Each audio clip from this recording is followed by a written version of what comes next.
Hello students, मैं सुनील कुमार शाक्य दिशा chemistry class में आप सभी का ज़बरदस्त स्वागत करता हूं। आइए आज की क्लास में नेक्स्ट क्लास में स्टार्ट करते हैं चैप्टर नंबर 4 जिसका नाम है रासायनिक बलगतिकी। चैप्टर नंबर 4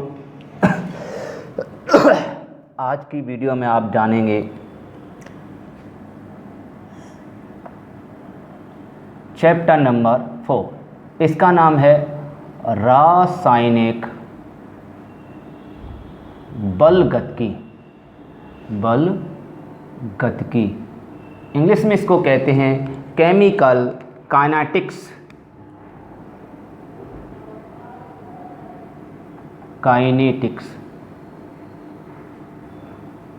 ये केमिकल काइनेटिक्स इसको इंग्लिश में बोलते हैं। अब रासायनिक बलगति जब चैप्टर का नाम है तो रासायनिक बलगतिकी आखिर होगा क्या? देखिए, इसकी भी ट्रिक है, इससे भी थ्योरी आप बना सकते हैं। रासायनिक बलगतिकी का मतलब ये इम्पोर्टेंट नहीं होता, लेकिन चूँकि चैप्टर जो स्टार्ट होता है, शुरुआत होती है, तो उस शुरुआत में जो चैप्टर दिया गया है उसका मतलब तो आपको आना चाहिए। वो इम्पोर्टेंट नहीं होता, ना ही बोर्ड एग्ज़ाम में आता है, लेकिन आपको पता तो होना चाहिए उसका मतलब क्या होता है। तो केमिकल का मतलब मैंने आपको पिछली वीडियो में बताया था। रासायनिक का मतलब रासायनिक अभिक्रियाएं, ठीक है, रासायनिक अभिक्रियाएं, ठीक है। अच्छा, बलगतिकी का मतलब बल लगाकर गति होना। गति को कहते हैं वेग, चाल, जिसको हम वेग कहते हैं। तो इसका मतलब इसका उत्तर क्या निकलेगा, इसकी परिभाषा डेफिनेशन क्या होगी कि सुनिए कि भौतिक विज्ञान की वह शाखा।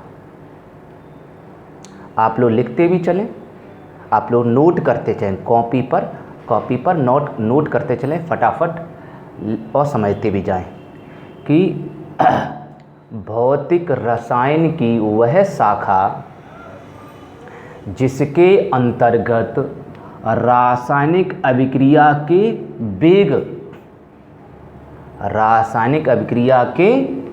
वेग तथा वेग पर पड़ने वाले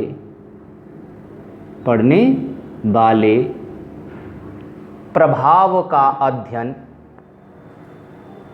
किया जाता है। डेफिनेशन समझ में आ गई? क्या थी कि भौतिक रसायन की वह शाखा जिसके अंतर्गत रासायनिक अभिक्रियाओं के वेग और वेग पर पड़ने वाले प्रभावों का अध्ययन किया जाता है, ठीक है, प्रभावों का अध्ययन किया जाता है, उसे रासायनिक बलगतिकी कहते हैं। That is clear? किसी प्रॉब्लम हो तो बताएं। अब देखिए, इसमें शब्द आया वेग। रासायनिक क्रिया तो आप जानते हैं, वेग भी आप जानते हैं, लेकिन ये दोनों चीज़ें जानते हैं थोड़ी थोड़ी। वेग आपने वेग बराबर दूरी बटे समय, दूरी के साथ समय के साथ विस्थापन में परिवर्तन वेग कहलाता, आप जानते हैं। इस वेग को सामान्य भाषा में अदिश राशि में चाल भी कहते हैं, क्योंकि चाल दूरी के साथ समय में परिवर्तन होता है, लेकिन चाल अदिश राशि और वेग सदिश राशि आप सभी जानते हैं। अब रासायनिक क्रियाएं जो हैं वो सदिश होती हैं क्योंकि दिशा में चलती हैं, इसलिए वेग का प्रयोग कर सकते हैं, चाल का प्रयोग नहीं करेंगे। तो देखिए, रासायनिक क्रियाएं, तो सबसे पहले रासायनिक क्रियाएं जान लेते हैं, उसके बाद हम वेग के बारे में जानेंगे, ठीक है। तो देखिए, रासायनिक क्रियाएं वेग के आधार पर 3 प्रकार की होती हैं। इसको आप चाहे लिख लीजिए, वरना कोई ज़रूरत नहीं, ये भी इम्पोर्टेंट नहीं, ये भी नहीं आएगा, ठीक है। रासायनिक अभिक्रियाएं, ठीक है, जो हेडिंग अगर आप डालेंगे कि रासायनिक क्रियाएं जो हैं वेग के आधार पर कितने प्रकार की होती हैं, तो आप कहेंगे 3 प्रकार की होती हैं, ठीक है। जो स्टूडेंट जानना चाहते हैं बहुत डिटेल लिखना, बेटा अगर ज़्यादा डिटेल लिखोगे तो बोर्ड एग्ज़ाम में आपको याद करने में, रिवीजन करने में दिक्कत आएगी। मेरी बात समझ में आ रही है? जब रिवीजन करोगे, रिवाइज करोगे, आपको प्रॉब्लम क्रिएट हो सकती है। इसलिए ज़्यादा लिखो कम, ठीक है, लिखो कम समझो ज़्यादा, लिखो कम समझो ज़्यादा, जिससे कि आपकी परसेंटेज पर इफेक्ट ना पड़े। बहुत अच्छी परसेंटेज परसेंटाइल मिलेगी। इस साल भी आपका जो रिजल्ट रहा है वो सबसे सर्वोत्तम रहा, पूरे फिरोजाबाद डिस्ट्रिक्ट में पहला स्थान रहा है अपने स्टूडेंटों का। इसलिए हम आपसे यही गुजारिश करेंगे, आप लोग हमारी बातों पर ज़रूर ध्यान रखा करें। जो मैं बोल रहा हूँ सब चीज़ लिखी नहीं जाती, ठीक है। लिखने अगर लिख लोगे कोई दिक्कत नहीं, मुझे कोई आपत्ति नहीं, आप लिख लीजिए और लिख लेंगे और बढ़िया। जो होशियार स्टूडेंट, जो इंटेलिजेंट हैं, जो बच्चे IIT या नीट की एग्ज़ाम देना चाहते हैं या उसकी प्रिपरेशन करना चाहते हैं, तैयारी करना चाहते हैं, तो उन स्टूडेंट को ये सब चीज़ नोट करनी चाहिए, उन स्टूडेंट को सब लिखना चाहिए। मैं तो यही कहूँगा, उनको सब लिखना चाहिए। और जो बच्चे यूपी बोर्ड या बोर्ड एग्ज़ाम, MP बोर्ड या किसी भी बोर्ड, CBSE बोर्ड एग्ज़ाम की तैयारी कर रहे हैं, उन बच्चों को समझना ज़्यादा चाहिए, लिखना कम चाहिए, क्योंकि रिवीजन में से दिक्कत आती है और फिर हमें कोई प्रॉब्लम नहीं, आपके ऊपर है। मैं बताता चलता हूँ, ये ज़रूरी नहीं है, ये ज़रूरी नहीं है। ठीक है, तो रासायनिक अभिक्रियाएं क्या होती हैं, तो मैं अब आपको बता दूँ। हेडिंग डालेंगे रासायनिक क्रियाएं, जो लिखना चाहें मैं बता दिया। रासायनिक क्रियाएं तो लिखिए, वेग के आधार पर रासायनिक अभिक्रियाएं तीन प्रकार की होती हैं या 3 भागों में बांटा गया है। एक ही बात है, कौन कौन सी? पहली आपकी आयनिक अभिक्रिया, आयनिक अभिक्रियाएं, ठीक है बेटा, आयनिक अभिक्रियाएं। दूसरी आपकी आयनिक अभिक्रियाओं को तीव्र अभिक्रियाएं भी कहते हैं। क्या बोलते हैं? तीव्र अभिक्रियाएं, अर्थात इनकी गति जो है वो तीव्र होती है, ठीक है। अच्छा, दूसरी आपकी है अति मंद अभिक्रियाएं, अति मंद अभिक्रियाएं, ठीक है। ये जो अभिक्रियाएं हैं वो आणविक अभिक्रियाएं होती हैं। ये अति मंद अभिक्रियाएं कैसी हैं? आणविक अभिक्रियाएं। तीसरी आपकी है मंद अभिक्रिया, मंद अभिक्रियाएं, ठीक है बेटा। अब सुन लीजिए, अति मंद और ये दोनों मंद, जो मंद अभिक्रियाएं, ये बेटा आणविक अभिक्रियाओं के नाम से जानते हैं इनको। आणविक अभिक्रियाएं हुआ करती हैं। इतनी चीज़ ध्यान रखनी है, लिखनी नहीं है बेटा, मेरी बात समझने की कोशिश करिए।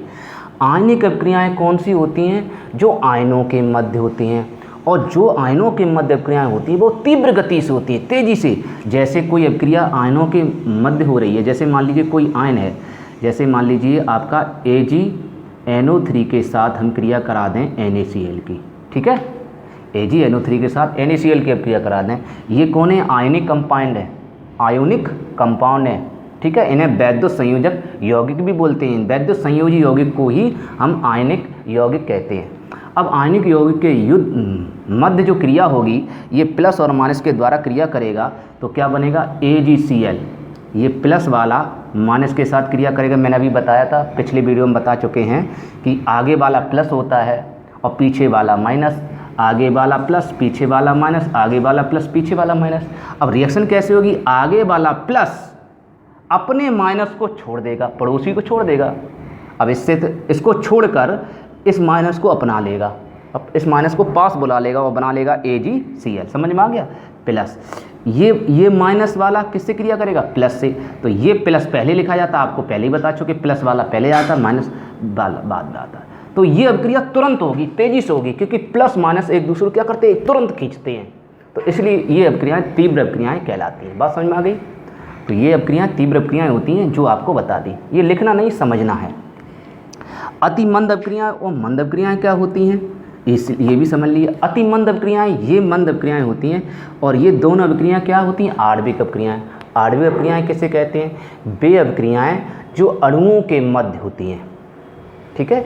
अणुओं के मध्य होने वाली अभिक्रियाओं को आणविक अभिक्रियाएं कहते हैं। आयनों के मध्य होने वाली अभिक्रियाओं को आयनिक अभिक्रियाएं कहते हैं। ये अभिक्रियाएं तीव्र गति से होती हैं, इसलिए इसे तीव्र अभिक्रियाएं कहते हैं, ठीक है। अति मंद अभिक्रियाएं, और बढ़िया डिटेल सीखना है तो आप बुक से पढ़ लेना, ठीक है। बुक आप पढ़ सकते हैं, कोई दिक्कत नहीं है। एक्टिव की बुक बहुत अच्छी मानी जाती है वैसे, और आप चाहें तो बालाजी पब्लिकेशन भी ले सकते हैं, ठीक है। तो अति मंद अभिक्रियाएं, वैसे मैं तो यही कमांड करूँगा, आप एक्टिव की बुक ले लीजिए, कोई दिक्कत नहीं है अगर लेना चाहें तो। वैसे बुक की ज़रूरत नहीं पड़ेगी, क्योंकि मैं सारे न्यूमेरिकल आपको करा ही रहा हूँ, A to Z न्यूमेरिकल करा रहा हूँ, बल्कि मैं एक्टिव बुक की सारे न्यूमेरिकल भी करा रहा हूँ, NCERT बुक के भी सारे न्यूमेरिकल करा रहा हूँ। दोनों न्यूमेरिकल लोग या तो NCERT केवल करा पाते हैं या प्राइवेट बुक करा पाते हैं, मैं तो दोनों बुक करा रहा हूँ, इसीलिए न्यूमेरिकल ज़्यादा हो रहे हैं हमारे, यही कारण है और कोई कारण नहीं है। तो चलिए, आपको बस पढ़ते रहना है, मेहनत करते रहना है। तो ये बात समझ में आ गई। अब अति मंद अभिक्रियाएँ क्या होती हैं? जो बहुत मंद गति से होती हैं। तो कुछ आणविक अभिक्रियाओं की गति बहुत स्लो होती है, बहुत मंद होती है, इसलिए इन्हें वेरी स्लो रिएक्शन बोलते हैं। ठीक है, क्या बोलते हैं? वेरी स्लो रिएक्शन, इंग्लिश में इनको बोलते हैं। बहुत मंद गति से होती हैं, करीब दो दिन में, 4 दिन में, 5 दिन में, 6 दिन में, कभी कभी वर्षों लग जाते हैं इनको होते होते। तो इसीलिए इनकी गति मतलब वेग को मापने में वैज्ञानिकों को कठिनाई होती है। इसकी गति तीव्र गति से होती है, इसलिए इनके वेग को भी निर्धारित नहीं कर सकते। मेरी बात समझ में आ रही? बहुत इंपॉर्टेंट चीज़ है ये इम्पोर्टेंट है, नोट कर लीजिए कहीं भी कि आणविक अभिक्रियाओं की गति तीव्र होने के कारण इनके वेग का निर्धारण इतनी आसानी से नहीं होता। ठीक है, वेग का निर्धारण करने में कठिनाई होती है, इसलिए वेग हम पता नहीं लगा पाते। ठीक है, और अति मंद अभिक्रियाओं की गति बहुत दिनों में हो पाती, तो इनका वेग अगर ज्ञात करना है तो आपको 100 साल, अगर किसी की गति है मान लीजिए अभिक्रिया की, तो 100 साल तक जीवित तो रहना पड़ेगा। तो समझ लीजिए कितना टाइम पीरियड है। तो इनकी गति मंद ज्ञात कर सकते हैं, लेकिन बहुत समय लगेगा। बात समझ में आ गई?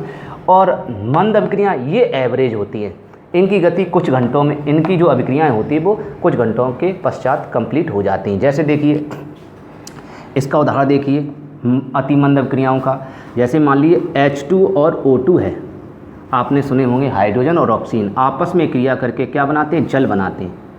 ठीक है, क्या बनाते हैं? जल। अगर हाइड्रोजन और ऑक्सीजन को हम ले लें, मेरी बात समझना, मैंने एक दिन बताया भी था, हाइड्रोजन और ऑक्सीजन को यदि हम ले लें और दोनों को आपस में क्रिया कराएं, रिएक्ट कराएं, तो जल तो बनेगा। लेकिन अगर उत्प्रेरक नहीं है, उत्प्रेरक माने ठेकेदार नहीं है, तो रिएक्शन होगी, मतलब मजदूर आपस में कार्य करेंगे, लेकिन बहुत देर में, बहुत दिनों में कार्य करेंगे, बहुत समय लगेगा उनको कार्य करने में, क्योंकि ठेकेदार है ही नहीं मौजूद, कोई मतलब मालिक भी नहीं है, ना मकान मालिक है ना ठेकेदार है, तो मजदूर तो अपने हिसाब से कार्य करेंगे। तो उसी प्रकार ये अपने आराम से कार्य करेंगे और कई दिनों में ये अभिक्रिया हो पाएगी। कई दिन लग जाएंगे, समझे? दिनों के दिन, बहुत सारे दिन लग पाएंगे अगर उत्प्रेरक नहीं होगा। और अगर हम PT उत्प्रेरक प्रयोग करेंगे, प्लेटिनम उत्प्रेरक होता है, इन दोनों को क्रिया जल्दी कराता है। ठीक है, उत्प्रेरक आप लोग जानते होंगे और नहीं जानते, नेक्स्ट वीडियो में जो चैप्टर नंबर आपका 5 है उसमें उत्प्रेरक के बारे में जानेंगे, जिसका नाम है पृष्ठ रसायन। अभी चौथी चल रही, उसके बाद 5वीं कराएंगे, तो उसमें उत्प्रेरक जान लेंगे। उत्प्रेरक अभिक्रिया के वेग को बढ़ा सकते हैं या घटा सकते हैं। तो बात समझ में आ गई? अगर ये नहीं लेंगे तो अभिक्रिया मंद गति से होगी, बहुत मंद, अति मंद होगी। तो ऐसी अभिक्रियाएँ अति मंद अभिक्रियाएँ कहलाती हैं। ये कुछ अभिक्रियाएँ होती हैं, सब अभिक्रिया नहीं होती हैं, इसलिए इनको पहचान नहीं सकते। कोई भी अभिक्रिया हो सकती है, कोई भी नहीं हो सकती, क्योंकि आणविक अभिक्रियाएँ हैं दोनों। ऐसा नहीं है कि आप कहेंगे सर ये कौन सी अभिक्रिया अति मंद होगी, ये तो नहीं पहचान पाओगे कौन सी होगी, ये तो उस अभिक्रिया पर डिपेंड करेगी कौन सी होगी कौन सी नहीं होगी। ठीक है, और कुछ अभिक्रियाएँ, कुछ मैं लगा रहा हूँ ना, मैं निश्चित तो नहीं बोल रहा हूँ कौन सी अभिक्रियाएँ हैं। तो कुछ अभिक्रियाएँ मंद गति से होती हैं, एवरेज होती हैं, जैसे कि CH3COOH की क्रिया हम NaOH से कराते हैं तो आपका बनता है CH3COONA और प्लस आपका बनता है H2। तो ये अभिक्रिया जो हो गई वो आपकी एवरेज होगी, बड़े आराम से कभी कुछ मिनटों में, कुछ सेकंडों में भी हो सकती है अभिक्रिया, है ना, और कुछ घंटों में भी पश्च हो जाता है। इनका वेग निर्धारण किया जा सकता है। तो इसलिए वेग का निर्धारण असल बात में किन का निर्धारण कर सकते हैं? आयनिक का कर सकते हैं, या अति का कर सकते हैं, या मंद का? केवल मंद अभिक्रियाओं का वेग निर्धारण किया जा सकता है। तो अब आप पढ़ेंगे इस चैप्टर में मंद अभिक्रियाओं के बारे में। बात समझ में आ गई? तो क्लियर हो गया? तो इनकी केवल जानकारी होनी चाहिए कि हाँ ये अभिक्रियाएँ भी होती हैं। ठीक है, इनको लिखना नहीं, नोट नहीं करना, परेशान नहीं होना चाहिए। तो अब लिखना क्या है? अब बात आती है किसकी? अब आपने पढ़ ली रासायनिक अभिक्रियाएँ, तो रासायनिक अभिक्रियाएँ 3 प्रकार की आपने देख ली। अब बात करते हैं वेग, लेकिन याद रखना रासायनिक अभिक्रियाएँ वेग के आधार पर 3 प्रकार की होती हैं। हाँ, वेग के आधार पर मंद अभिक्रियाएँ, तीव्र अभिक्रियाएँ, अति मंद अभिक्रियाएँ। वैसे तो अभिक्रियाएँ कई प्रकार की होती हैं, आप जानते हैं, ठीक है। हाँ, तो अब बात करते हैं वेग। अब वेग क्या होता है ना। अभिक्रिया का वेग क्या है। अभिक्रिया के पैर तो है नहीं, अब वो कैसे चलेगी, कैसे विस्थापित होगी, आइए जानते हैं।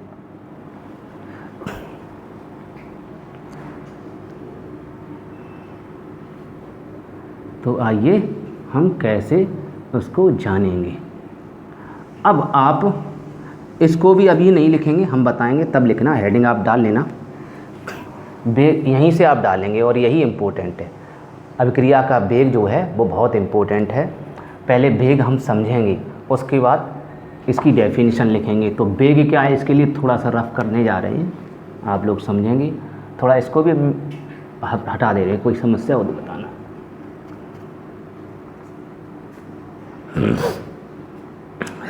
हाँ, तो अभिक्रिया का वेग, बात करते हैं अभिक्रिया का वेग की। तो बेटा अगर वेग का निर्धारण करना है, जैसे वेग है तो वेग, अब वेग को पता लगाना है तो क्या, जैसे मान लीजिए कि कोई रिएक्टेंट है, रिएक्टेंट फॉर अभिकारक है। अभिकारक आप जानते हो इस साइड में लिखे जाते हैं और प्रोडक्ट आप सभी स्टूडेंट जानते हैं इस साइड में लिखे जाते हैं। रिएक्टेंट को कहते हैं हिंदी में अभिकारक, अभिकारक। इंग्लिश में रिएक्टेंट बोलते हैं, इसलिए आर से व्यक्त करते हैं। इसको बोलते हैं उत्पाद, इसको बोलते हैं उत्पाद। इंग्लिश में प्रोडक्ट कहते हैं, PRODUCT, इसलिए P से व्यक्त करते हैं। इतनी बात क्लियर। अभिकारक का मतलब जो अभी अभी क्रिया करेगा। तो ये चीज़ इसमें देखी गई है। आप लोग जानते हैं कि अगर समय 0 है, अब यही समझने वाली, अब सभी लोग केवल, सभी स्टूडेंट केवल ध्यानपूर्वक, कुछ नहीं आप इधर उधर की बातें देखेंगे, सिर्फ और सिर्फ बोर्ड पर देखेंगे और मेरी बातों को बड़े ध्यानपूर्वक सुनेंगे, नहीं तो मिस हो जाएगा, आपको समझ में नहीं आएगा। बिल्कुल सही। तो समय अगर 0 है, टाइम 0 है, तो क्या है, अभिकारक की, मान लीजिए अभिकारक कोई है, जैसे मतलब गेहूँ ले जाते हैं। जब आप गेहूँ पिसाने जाते हो, उसका आटा बनवाने जाते हो चक्की पर, तो क्या है, गेहूँ मान लीजिए आप 50 किलो ले गए, 50, अब यहाँ 50 के लिए आंकड़ा बहुत दिक्कत होगी, 10 ले लिए, चलो मान लीजिए 10 किलो आपने गेहूँ ले लिए, ठीक है। आपने 10 किलो गेहूँ, और 10 किलो ले जाएंगे तो इस साइड में लिखेंगे क्योंकि ये अभिकारक है, क्योंकि अभी अभी ले गए ना, अभी अभी ले गए तो ये अभिकारक है। ये मान लीजिए 10 किलो है इसकी कंसंट्रेशन, इस समय यहाँ सांद्रता मानते हैं, वहाँ किलो मानते हैं, वो द्रव्यमान होता है, ठीक है। लेकिन यहाँ सांद्रता होती है अभिक्रिया की, द्रव्यमान नहीं होता। बात समझ में आ रही है, सांद्रता। तो इसकी 10 मान ले रहे हैं और समय 0 है, समय 0 है, मतलब समय बिल्कुल लगा नहीं। और गेहूँ जब समय लगा नहीं तो गेहूँ का आटा बन गया, चक्की में पिस गया या नहीं, नहीं पिसा यार, कुछ भी नहीं बना। इधर कुछ बना नहीं बना, क्यों नहीं बना, क्योंकि समय 0 है, टाइम 0 है, टाइम तो लगा ही नहीं। जब कुछ भी टाइम लगा नहीं तो चक्की चली नहीं, और जब चक्की चली नहीं तो प्रोडक्ट बना नहीं, अर्थात प्रोडक्ट माने आटा, आटा बना नहीं। बात समझ में आ गई। अगर टाइम कुछ लग गया, मान लीजिए 1 मिनट लग गया, 1 सेकंड लग गया, कुछ भी लग गया, 1 मिनट, 1 सेकंड, 1 घंटा, मैं घंटा लिख नहीं रहा, समय ले लिए, आपका टाइम 1 लग गया, चाहे 1 सेकंड हो, चाहे 1 मिनट हो, चाहे 1 घंटा हो, 1 लग गया मान लीजिए, तो अर्थात कुछ समय लग गया। अगर कुछ समय लगा तो चक्की थोड़ी चली, ऐसे घूमी, चाहे कम घूमी चाहे ज़्यादा घूमी, लेकिन घूमी तो घूमी, इसका मतलब गेहूँ कुछ पिसा, गेहूँ कुछ पिसा तो कुछ आटा बना। समझ रहे हो मेरी बात, कुछ पिसा तो कुछ आटा बना, इसका मतलब कुछ पिसा, इसका मतलब इसमें से ये गेहूँ था, गेहूँ पिस के कुछ आटा बन गया। कुछ के लिए मान लीजिए इस समय 2 बन गया, कितना बन गया, अर्थात 10 गेहूं के दाने मान लो, सबसे बढ़िया 10 गेहूं के दाने अच्छा रहेगा, किलो मत मानो, है ना, समझ में नहीं आएगा। 10 गेहूं के दाने थे, उसमें 2 गेहूं के दाने पिस गए। अब बताइए उस कंटर में कितने गेहूं के दाने बचे रह गए, 8। क्यों बेटा, सही बात, क्योंकि 10 थे, 10 में से 2 निकल गए, 2 दाने पिस गए, आटा बना दिया, तो उसके पास बाहर ऊपर 8 दाने बचे। तो इसका मतलब इन दोनों का योग इन दोनों का योग कितना आना चाहिए, इन दोनों का योग 10 आना चाहिए, क्योंकि टोटल 10 है। बात समझ में आ गई। इसका मतलब आप देखते जाएंगे कि अभिकारक की सांद्रता पहले 10 थी, अब 10 से घटकर कितनी हो गई, 8 रह गई। उत्पाद की सांद्रता पहले कुछ नहीं थी, कुछ बना ही नहीं था, आटा 0 थी, और 0 बन के फिर बाद में बढ़ गया, अर्थात कुछ बन गया, तो इधर बढ़ रहा है। तो प्रोडक्ट हमेशा बढ़ते हैं, प्रोडक्ट की सांद्रता सदैव बढ़ती है और रिएक्टेंट की सांद्रता सदैव घटती है, ये भी ध्यान रखेंगे। जैसे और देखिए, टाइम आपका 2 हो गया, 2 मिनट या 2 सेकंड हो गया, तो मान लीजिए कि ये प्रोडक्ट आपका 4 बन गया। ये मानते चल रहे, ऐसा नहीं है कि 2 4 ही बनेगा, ऐसा कुछ नहीं, मैंने मान के चल रहा हूँ, थोड़ा समझा ये आंकड़े लेने में थोड़ा आपको समझ में अच्छा आ जाएगा, और कोई ख़ास बात नहीं, ठीक है। बात समझ में आ गई, थोड़ा आंकड़ा ले लेंगे अच्छा समझ में आ जाएगा। तो मान लीजिए 4 निकल गए, तो इसमें 10 आपके पास गेहूँ के दाने थे, उसमें 4 पिस गए और 4 दाने पिस के आटा बन गया, तो बताइए कितना बचा, 6। सही बात बेटा, 10 में से निकलेगा, इसमें से ही 10 में से ही, हाँ बात समझ में आ गया। तो 10 में से ही निकला, यही तो ध्यान रखनी है, आगे न्यूमेरिकल में भी आपको आराम मिलेगा। न्यूमेरिकल बच्चे रट लेते हैं, न्यूमेरिकल सीख नहीं पाते हैं, इसलिए ध्यान रखना। देखो 10 में से ही मैं निकालना हूँ, इसलिए मतलब इसमें से ही घटा करेगा, इसमें से ही घटेगा, यही मेन है 10। क्योंकि भाई मैं तो ले गया 10 गेहूं के दाने, मैं ही तो ले गया, तो 10 ही तो वही तो पिसेंगे, क्योंकि अपन अलग से एक्स्ट्रा आ जाएंगे, एक्स्ट्रा तो नहीं आएंगे ना, तो इसीलिए ध्यान, इस 10 को ध्यान रखेंगे। तो 6 और 4 10 हो गए, देखो टोटल ऐसे ही। अब मान लीजिए टाइम 3 लग गया, तो यहाँ क्या होगा, यहाँ मान लीजिए 6 हो गया, तो 6 हो जाएगा, तो 10 में से 6 दाने पिस गए, कितने बचे, 4। ऐसे ही 8 और यहाँ आ जाएंगे 2, ऐसे ही यहाँ हो जाएगा 10 और यहाँ हो जाएगा 0। मतलब साफ है कि 10 हम गेहूं के दाने ले गए, वो पिसते पिसते पिसते पिसते गेहूं ख़त्म। बात सही है, गेहूं तो ख़त्म होगा, और गेहूं ख़त्म हो जाएगा तो आटा बन के तैयार होगा, 10 दाने गेहूं का तैयार। 10 किलो ले गए और 10 किलो आटा बन जाएगा। समझ में आ गया, समझ में आ गया। इसका मतलब है अभिकारक जो हम ले जाते हैं वो घटते हैं, और जो बनता है जिसको कहते हैं उत्पाद, उधर चीज़ें बनती हैं, वो हमेशा बढ़ता है। इसीलिए इसके लिए माइनस चिन्ह का प्रयोग करेंगे, अभी लिखाएंगे तब, और इसके लिए प्लस चिन्ह का प्रयोग करेंगे। बात समझ में आ गई। तो ये बात समझ में आ गई होगी मुझे लगा, ठीक है। तो अब इससे क्या सिद्ध हो रहा है, इससे सिद्ध क्या हो रहा है, अब आप समझ लीजिए। आप लोग ने फर्स्ट ईयर क्लास में जो चैप्टर है आपका शायद दूसरा है, रासायनिक साम्य, केमिकल इक्विलिब्रियम, उसमें देखा होगा अभिकारक को स्मॉल a मानते उत्पादों को x मानते, सभी स्टूडेंट जानते हैं। अभिकारक को a, उत्पादों को x मानते हैं, तभी आपने देखा हो a माइनस एक्स करके लिखते हैं, है ना। देखिए a माइनस एक्स, और यहाँ बचा नीचे, इसको a मानते, इसको x मानते, और नीचे वाले को क्या मानते, a माइनस एक्स। नीचे वाले को क्या मानते हैं, a माइनस एक्स, सभी पता है। यहाँ भी x मानते हैं, लेकिन इस समय x बराबर 0 है, तो x बराबर 0 तो उसको कुछ नहीं मानेंगे, यहाँ मानेंगे x बराबर 0। जब x बराबर 0 रखेंगे तो a आपका 10 है और x आपका 2 है, तो a माइनस एक्स कितना हो गया, a का मान यहाँ रखो 10, x का मान रखो 2, तो 10 माइनस 2 8 बचेंगे। इसका मतलब a माइनस एक्स मानते थे, तो आप a माइनस एक्स भी मान सकते हो, ये भी मान सकते हो, भी बता रहा हूँ। बात समझ में आ गई। आप इसको a माइनस एक्स मान सकते, इसको a मान सकते, ये आपके ऊपर है मानना और ना मानना। लेकिन हम आपको ये दोनों सिखाएंगे, ये आगे आप जानेंगे a माइनस एक्स, लेकिन अभी आप इन्हें इस रूप में ना मानकर जो हम बता रहे हैं उसको ध्यान रखेंगे, ठीक है। क्या ध्यान रखेंगे कि जो R है, रिएक्टेंट है, उस रिएक्टेंट को आप R मानना, क्या मानना, R। पहले नंबर पे तो R1 मान लिया, ये दूसरे नंबर पे तो R2 मान लिया, ये तीसरे नंबर पे, इसका मतलब पहला R1, दूसरा R2, R3, R4, R5, R6, है ना। और इधर प्रोडक्ट है, इसको P1 मान ले रहे, और इसको आप P2 मान लें, ऐसे इसको P3 मान लें, ठीक है, ऐसी R3 मान लें। कोई दिक्कत हो बताएं, इतनी बात समझ में आ गई, ठीक है। अच्छा हाँ, एक चीज़ है, सॉरी मैं एक चीज़ बता रहा हूँ, ये टाइम अगर 0 है तो इसको हम R0 मान लें तो ज़्यादा अच्छा रहेगा, है ना। ऐसे मान लिया करो, बहुत अच्छा रहेगा। और फिर आपके ऊपर है, ये R1 है तो यहाँ R1 मान लिया करो, बेहतर रहेगा। मेरी बात समझ में आ रही। यहाँ T2 है, T का मतलब 2 है, तो यहाँ टर्म 2 लिख दिया करो, अच्छा समझ में आ जाता है और कोई ख़ास बात नहीं। अब देखो एक जैसा लग रहा है एकदम, तो अच्छा रहेगा, ऐसे भी इसको मान सकते हो, P0 P1 और P2, समझ में आ गया। चलिए यहाँ तक कोई प्रॉब्लम तो नहीं होनी चाहिए, क्योंकि R थे तो R R R R मान लिए, P थे P P P मान लिए, आपके ऊपर है। अब देखिए वेग, अब सुनिए वेग का सूत्र क्या होता है।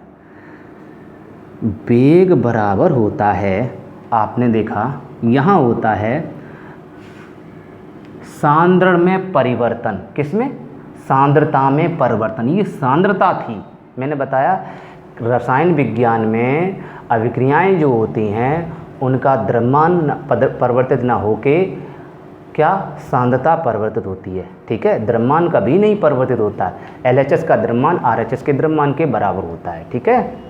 हाँ, द्रव्यमान बराबर होता है, इसी को द्रव्यमान संरक्षण का नियम कहते हैं। आपने चैप्टर नंबर 1 में 11वीं क्लास में देखा हुआ रासायनिक विज्ञान कुछ मूलभूत अवधारणाओं, ये लेसन है, उसमें देखना आपका द्रव्यमान संरक्षण का नियम है, ठीक है। वो द्रव्यमान संरक्षण का नियम में बताया गया कि LHS का द्रव्यमान RHS के द्रव्यमान के बराबर होता है, इसलिए द्रव्यमान परिवर्तित नहीं हम बोल सकते हैं, ठीक है। तो वेग बराबर क्या होगा, वेग बराबर होता है अभिकारक, ठीक है बेटा, अभिकारक या उत्पाद, दोनों में से एक, अभिकारकों या उत्पादों की सांद्रता में परिवर्तन, ये आपका बटे परिवर्तन में लगा समय, और परिवर्तन में लगा समय को हम समयांतराल बोल सकते हैं, क्या बोल सकते हैं, परिवर्तन में लगा समय, इसको हम क्या बोल सकते हैं, समयांतराल, समयांतराल बोल सकते हैं, समयांतराल को समयांतराल मतलब समय में अंतर बोल सकते हो। वेग बराबर, इतनी बात समझ में आ गई। वेग बराबर अभिकारकों की सांद्रता में परिवर्तन बटे परिवर्तन में लगा समय, ठीक है। अब बात समझते हैं, तो इसकी डेफिनेशन क्या होगी, अभी लिखना मत, अभी समझने चाहिए, और हाँ लिखते जाइए, अच्छा रहेगा, लिखते जाइए साथ साथ। अब नेक्स्ट हेडिंग डाल लीजिए आप हेडिंग कि अभिक्रिया का वेग, इसीलिए यूट्यूब पर समझना ज़्यादा अच्छा रहता है लिखाने की अपेक्षा। अभिक्रिया का वेग, हेडिंग डाल लीजिए अभिक्रिया का वेग, ये हेडिंग है, इसे बाद में सूत्र लिखना, सूत्र अभी नहीं लिखेंगे, केवल हेडिंग डाल लेंगे अभिक्रिया का वेग, ठीक है। ये आप अपनी समझने के लिए अलग, ये बनाना नहीं है, ये किसी छात्र को इसको बनाना नहीं है बिल्कुल भी, मैं अब बताता चलता हूँ, ये समझने के लिए आप अलग से रफ लिख लिया करो। अभिक्रिया का वेग, अभिक्रिया के वेग को कहते हैं velocity of reaction, CITY, velocity of reaction, English में लिखते जाइए, इंग्लिश के वर्ड भी काम देते हैं, वेलोसिटी ऑफ रिएक्शन। इसको अभिक्रिया दर भी कहते हैं, क्या बोलते हैं, अभिक्रिया दर। हेडिंग डालना, अभी सूत्र नहीं लिखना। अभिक्रिया दर को बोलते हैं rate of reaction, RATE, rate of reaction, ये आपकी हेडिंग हो गई, ठीक है। हेडिंग तो आपने लिख ली होगी। चलिए अब मैं इसको थोड़ा जगह नहीं है इतनी, तो हम आपको रफ कर दे रहे हैं, ये हेडिंग आपने डाल ली, बहुत अच्छा। चलिए अब अभिक्रिया के वेग की बात करते हैं। अभिक्रिया का वेग, अभी थोड़ी देर के लिए अभिक्रिया हटा दे रहे हैं, अभी वेग की बात कर रहे हैं, क्योंकि अभिक्रिया वेग के लिए हमने बताया अभिकारकों या उत्पाद दोनों लेने पड़ेंगे, लेकिन अभी मैं एक की बात कर रहा हूँ, बाद उत्पाद की बात, पहले इसकी बात कर रहा हूँ। हम ये देखना चाह रहे कि जो हमने गेहूँ चक्की में डाले हैं वो गेहूँ कितनी तेज़ी से पिस रहे हैं, वो हमें वेग ज्ञात करना, दर ज्ञात करना, कितनी तेज़ी से चक्की चल रही है, वो चक्की का हमें पता लगाना है, सही है, कितनी जल्दी से गेहूँ पिस रहे हैं, और फिर बाद में देखें कितनी जल्दी से आटा बन रहा है। अभी पिसने की दर देखेंगे, फिर उसके बाद आटा कितनी जल्दी से ऐसे बन रहा है, फटाफट, वो चेक करेंगे इसमें। अभी कितनी जल्दी से जा रहा है, उसमें बात समझ में आ रहा, कितनी जल्दी से ये जा रहा है, तो वो पता करेंगे अभिकारक। तो फिर उसके बाद दोनों को कंपेयरिंग करेंगे, वो अभिक्रिया का वेग हो जाएगा। बात समझ में आ गई, देखेंगे वो बराबर है या कम है या ज़्यादा है। चलिए अब अभिकारकों की सांद्रता में परिवर्तन की बात कर रहे हैं, तो आप देख रहे हैं कि अभिकारकों की सांद्रता में परिवर्तन। तो बेटा अभिकारक कौन है, ये रहे। सांद्रता कौन सी है, 10, ये सांद्रता है। तो सांद्रता माने गाढ़ापन, घनापन। सांद्रता माने गाढ़ापन या घनापन समझ लीजिए धात की भाषा में, या घनत्व तो समझ लो। अब गेहूँ 10 गेहूँ के दाने हैं तो घने हैं, घनत्व तो है, गाढ़े हैं, हाँ। तो ये सांद्रता हो गई R। अब मान लीजिए कि हम समय में परिवर्तन देख रहे हैं t बराबर 1 पर, क्या बराबर है, t बराबर 1 पर, या t बराबर 2 पर आप, या t बराबर 3 पर, किसी भी देख सकते, कोई बार आपत्ति वाली बात नहीं, किसी पे भी देखोगे आंसर बराबर आएगा। चलो t बराबर 1 पर देखते हैं। अगर समय अंतराल कितना है, t बराबर 1, तो फॉर्मूला क्या होगा, पहले फॉर्मूला लिखते हैं, अभी फॉर्मूला नहीं लिखा, फॉर्मूला लिख लेते हैं तब देखते हैं। तो फॉर्मूला क्या है, अभिकारकों की सांद्रता में परिवर्तन। तो अभिकारक आपने क्या माने, R। तो आप क्या लिखेंगे, R2 माइनस R1, ऐसे लिखोगे क्योंकि 2 में से 1 घटता है, बोलो सही बात। R1 माइनस R0, ऐसा करते हैं। अगर दिक्कत है तो आप ऐसे लिख दो, RT, सही है, माइनस R0। अब ठीक है, तो RT माइनस R0 आप लिख सकते हो, बटे समय में लगा, वो परिवर्तन में लगा समय या समय अंतराल, इसको लिख सकते हैं T2 माइनस T1। समझ में आ गया। देखिए इसको अगर हम T1 मान लें, इसको T2 मान लें, तो इसका मतलब आप समय में आ रहा है बेटा, T2 किसको मानेंगे। देखिए जब नीचे चलते हैं तो 1 2 3 वृद्धि हो, देखो 1 2 3 वृद्धि हो रही, देखिए 1 2 है ना, वृद्धि हो रही। तो इसलिए हम इसको इस रूप से मान सकते हैं, मानना है ये आपके ऊपर है, ठीक है। अगर आपको ये कठिन लग रहा है तो आप ऐसे, कोई दिक्कत नहीं, R2 माइनस R1 मान सकते हैं, कोई आपत्ति वाली बात नहीं, इसमें घबराने की ज़रूरत नहीं है। ऐसा नहीं कि सर वही क्यों मान, आप चाहो तो R2, आप जानते, ये तो सभी जानते हैं ना। तो इसको, ये आपके बात समझ में आ गया। तो सांद्रता को, ये चीज़ ध्यान रखेंगे, सांद्रता को बड़े कोष्ठक से व्यक्त करते हैं, बड़ा कोष्ठक लगाना पड़ेगा। तो R2 की सांद्रता माइनस R1 की सांद्रता बटे T2 माइनस T1, इसमें कोष्ठक नहीं लगाएंगे क्योंकि ये समय है, ये सांद्रता है, सांद्रता को कोष्ठक से व्यक्त करते हैं। इतनी बात क्लियर। आप सुनिए, क्या हम इसको ऐसे लिख सकते हैं, R2 माइनस R1 को ऐसे लिख सकते हैं, डेल्टा R, बोलिए, हाँ लिख सकते हैं, यस। तो हम डेल्टा R भी लिख सकते हैं, इसको T2 माइनस T1 को हम लिख सकते हैं डेल्टा T, यस, ये तो आप सभी जानते हैं। तो डेल्टा T, तो आपका वेग का फॉर्मूला क्या हो जाएगा, डेल्टा R बटे डेल्टा T।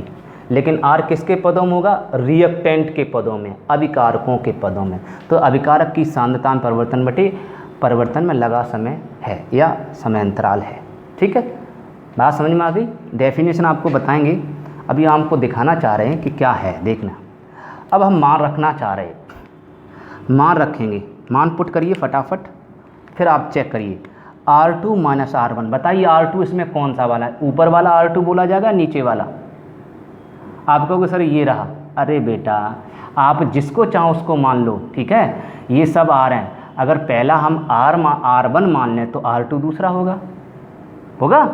इसका मतलब अगर हम इन दोनों को ले लें तो ऊपर वाला R1 होगा तो नीचे वाला R2 होगा, ठीक है। इसलिए अगर R1 R2 मानने में दिक्कत आ रही है तो आप 0 1 2 ना मानो, R मान लीजिए, कोई आपत्ति वाली बात नहीं है, ठीक है।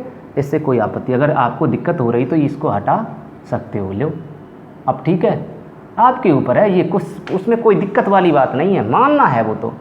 अब देखिए R2 माइनस R1, तो पहले आपने क्या किया, इसमें से ये घटाएंगे, किसमें से, ये घटाएंगे, क्यों, इसमें से ये क्यों घटेगा, समय कब, पहले तो समय लगा ही नहीं, 0 हुआ, बाद में समय कुछ लग गया 1 मिनट, तो अब समय को किसमें, 0 में से 1 घटाओगे या 1 में से 0 घटाओगे, आप बताओ, चलो आप बताओ, 0 में से 1 घटाओगे या 1 में से 0 घटाओगे। भैया 1 में से ही तो 0 घटाओगे, क्योंकि समय जो लग गया है, पहले तो समय लगा ही नहीं, जब समय लगा ही नहीं तो आटा गेहूँ पिसा कहाँ, है ना। तो आप 0 में से नहीं घटाएंगे, 1 में से घटाएंगे, तो 1 माइनस 0, अब आ गया समझ में, 1 माइनस 0। तो यहाँ आप लाएंगे, नीचे क्या लगेंगे, T2 का मान, अब इसका मतलब ये T2 कहलाएगा, राइट। अब इसको T2 से व्यक्त कर देंगे, तो T2 आपका क्या माना जाएगा, 1, और T1 आपका क्या माना जाएगा, 0। समझ में आ गया, हाँ। जब ये एक में से ये घटाया, समय इतने से इतना हुआ, तो इसका मतलब सांद्रता में परिवर्तन R2 कहलाएगा। ये क्या कहलाएगा? R2। और ये क्या कहलाएगा? R1। अब आगे समझ में, तो R2 ये हो जाएगा R1, तो R2 कितना हो जाएगा? 8, और R1 क्या होगा? 10। समझ में आ गया? ठीक है, नीचे से ऊपर घट रहा है। अब आपको नीचे से ऊपर क्यों भैया? अभिक्रिया आगे चल रही है, ऐसी चल रही है, तो उधर से इधर घटेगा ना। तो आपका कितना आएगा आंसर? देखिए कितना आ गया, -2 आया। कितना आया? -2 आ गया। अब बात समझ में आ गई। अब इसी प्रकार हम उत्पाद की, इसका मतलब मुझे पता लग गया कि जो गेहूँ था वो चक्की में इतनी तेज़ी से अंदर जा रहा है, अंदर जाके पिस रहा है -2 गति से। अब -2 वो मात्रक बाद में बता देंगे कितनी मीटर होगा, सेंटीमीटर होगा, वो बाद की बात है, अभी समझा। -2 से जा रहा है। माइनस का मतलब है ये माइनस का मतलब है ये घट रहा है, मतलब इसकी जो वेग है, अभिक्रिया जो सांद्रता है वो घट रही है, वेग नहीं घट रहा है। ये वेग माइनस में आ गया, इसका मतलब वेग थोड़ी नहीं घटेगा, माइनस में वेग थोड़ी नहीं घटेगा। ठीक है, इसका मतलब है केवल सांद्रता घट रही है, माइनस चिन्ह सांद्रता के लिए प्रयोग किया गया। ये बच्चा यहाँ हर स्टूडेंट गलत करता है कि सर वेग घट रहा है। वेग क्यों घटेगा भाई? वेग कभी घटने वाली चीज़ है, वेग नहीं घटता। ठीक है, बात समझ आ गई। तो सांद्रता में परिवर्तन होता है, सांद्रता कम हो जाती है, इसलिए माइनस प्रतीक यहाँ चल जाता है। वेग दोनों के बराबर आएंगे, देखना अभी देखना। इतनी बात क्लियर? हाँ, नेक्स्ट हम बात करते हैं उत्पादों की। तो उत्पाद देखिए, किसका वेग? उत्पादों का वेग। तो वेग बराबर क्या होगा? उत्पादों की सांद्रता में परिवर्तन, सांद्रता में परिवर्तन। अभी सभी स्टूडेंट केवल समझने के प्रयास करेंगे, लिखना नहीं है, यही तो है। उत्पादों की सांद्रता बटे परिवर्तन में लगा समय, बता समय लगा, समय का मतलब समयांतराल,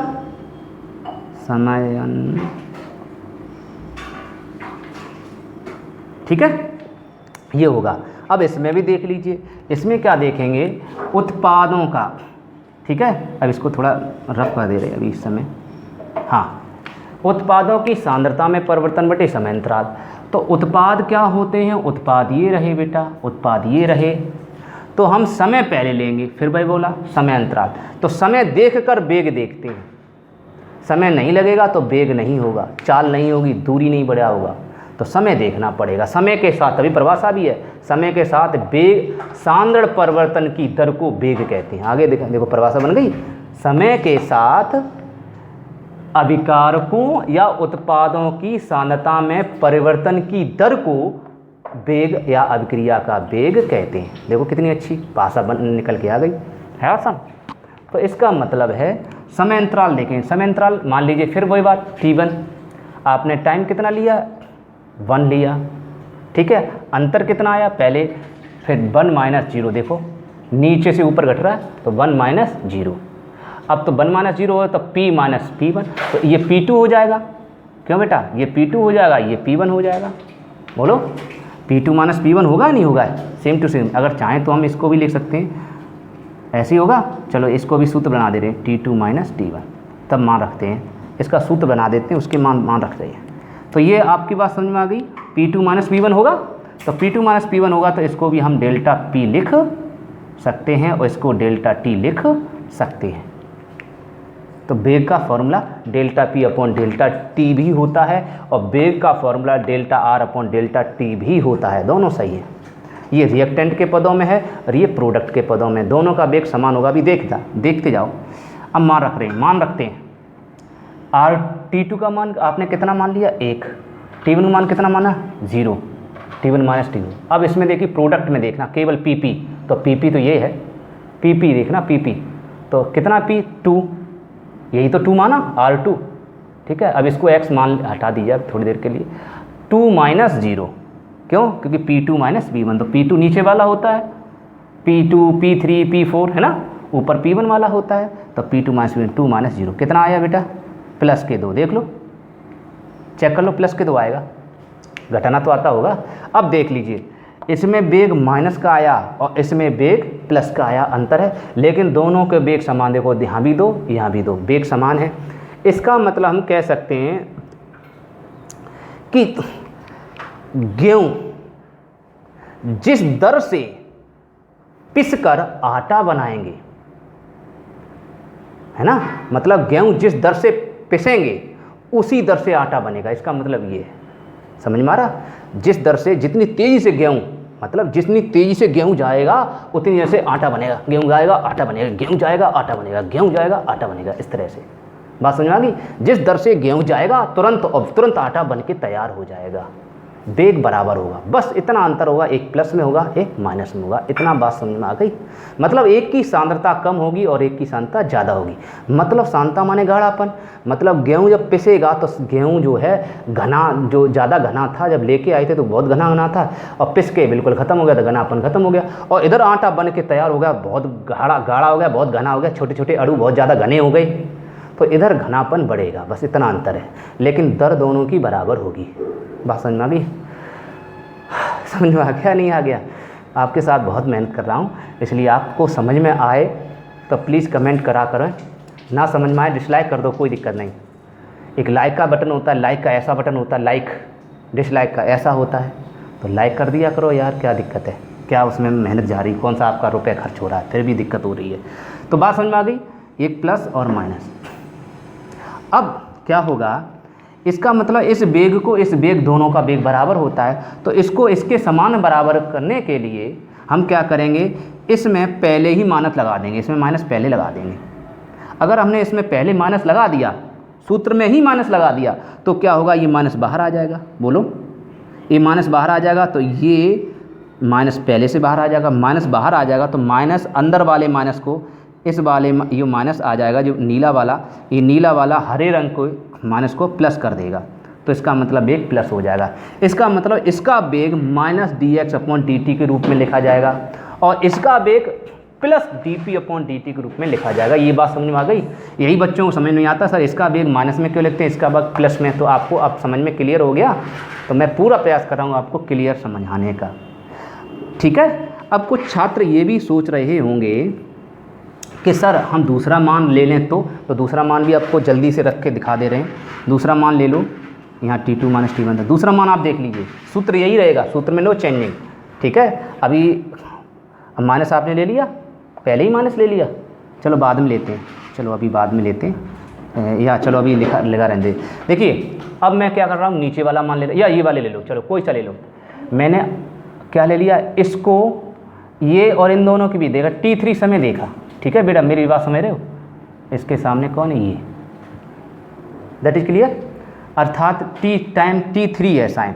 तो मैंने क्या किया, अब इसमें देखिए आपका देख लें वेग का परिवर्तन क्या आ रहा है, कि यहाँ T2 है, तो ये आपका क्या कहलाएगा, T2 कहलाएगा। मैंने बताया, क्योंकि ऊपर वाला T1 कहलाता, नीचे वाला T2 कहलाता, मैंने अभी जस्ट बताया। इसको देखना तो T2 होगा, सही है, T2 अंतिम वाला।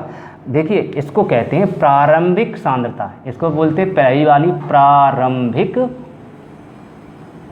सांद्रता बोलते हैं, ठीक है, प्रारंभिक सांद्रता। इसको बोलते हैं अंतिम सांद्रता, क्या बोलते हैं, अंतिम सांद्रता। बात समझ में आ रही?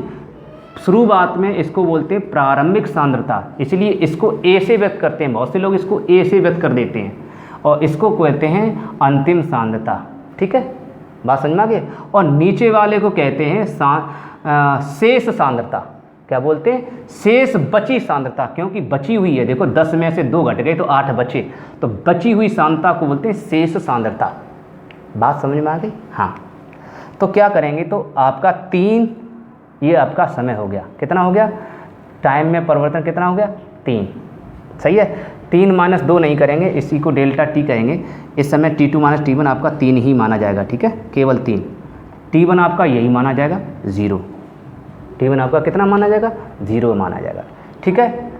अब देखिए, अब क्या है, T आपने 3 0 माना, ठीक है, और आपने प्रारंभिक मान T2 - मेरी बात बहुत समझने वाली, बहुत ही इम्पोर्टेंट बात है कि बेटा प्रारंभ में इस वाले को, हाँ मैंने अभी थोड़ा मिस्टेक बोला था, T1 इसको बोला था, नहीं, मतलब इसी को आपको पहले वाले को ही T1 मानेंगे, इसीलिए हम यहाँ T0 लिखते हैं, क्या लिखते हैं, T0 भी लिखते हैं। बात समझ में आ गया?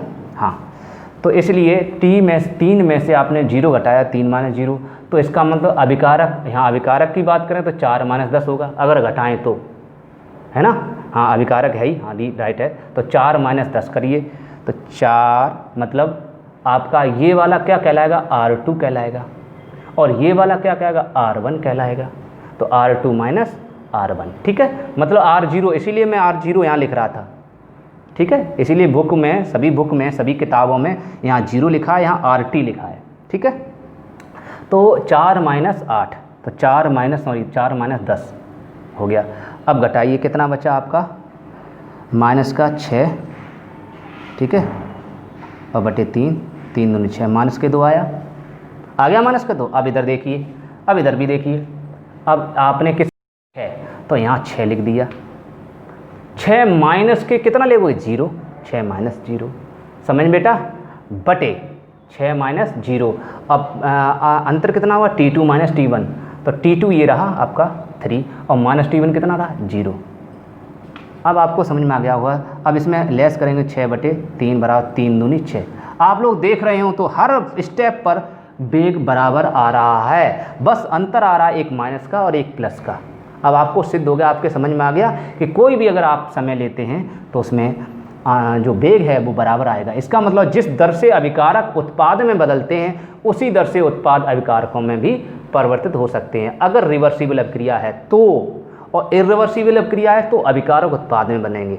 इर्रिवर्सिबल मतलब गेहूं से केवल आटा बन सकता है, ये इर्रिवर्सिबल है, आटे से गेहूं नहीं बन सकता, बात समझ आ गई। लेकिन कुछ अभिक्रियाएँ होती हैं, रिएक्शन होती हैं जिनसे मतलब अभिकारक से उत्पाद बन जाते हैं और उत्पाद से पुनः अभिकारक भी बन जाते हैं, उनको रिवर्सिबल रिएक्शन कहते हैं, सही है। उत्क्रमणीय अभिक्रियाएँ कहते हैं, उत्क्रमणीय अभिक्रियाओं में साम्यावस्था स्थापित होती है, आप लोग फर्स्ट ईयर क्लास में पढ़ चुके हैं, ठीक है। चलिए, तो अब आपको समझ में आ गया, तो आपको ये मान लिखना नहीं है, समझना था, ठीक है। अब आप लिखना कहाँ से प्रारंभ करेंगे, डेफिनेशन। तो आपने हेडिंग डाली थी रासायनिक अभिक्रिया का वेग, है ना, अथवा अभिक्रिया की दर। मोस्ट इम्पोर्टेंट लगा लीजिए, बहुत इम्पोर्टेंट है, लिख लीजिए। अब डेफिनेशन लिखेंगे, लिखिए। अब इन दोनों को, अब डेफिनेशन के लिए क्या करेंगे, इन दोनों को इकट्ठा कर दें, वो अलग अलग अलग बेचारे जुदा जुदा, इन दोनों को एक जैसा कर दें, बढ़िया रहेगा। कर दें तो कर देंगे तो क्या आपका फॉर्मूला बन के तैयार हो जाएगा,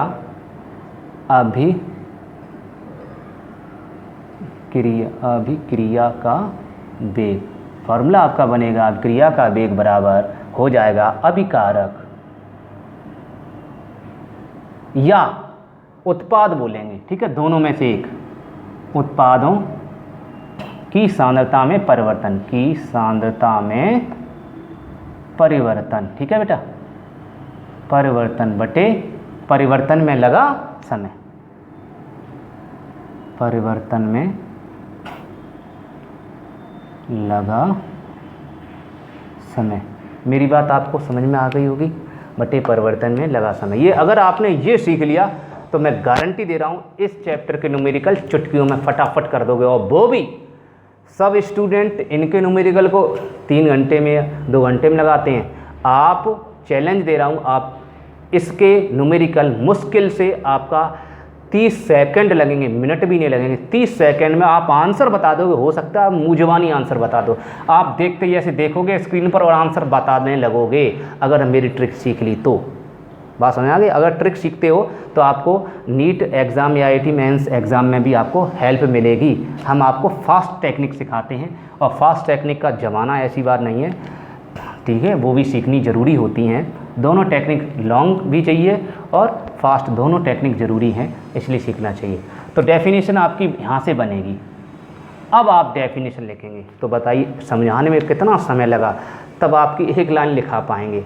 यही तो समस्या होती है बच्चों के साथ और टीचर के साथ। समझाना अगर कम समझाएगा तो बच्चों को समझ में नहीं आएगा, ज़्यादा समझाएगा तो कोर्स नहीं हो पाएगा, समस्या होती है। इसीलिए हम YouTube पर ज़्यादा से ज़्यादा आपको समझा सकते हैं, ज़्यादा से ज़्यादा कोर्स करा सकते हैं, ठीक है। आप धैर्यपूर्वक पढ़ते जाइए।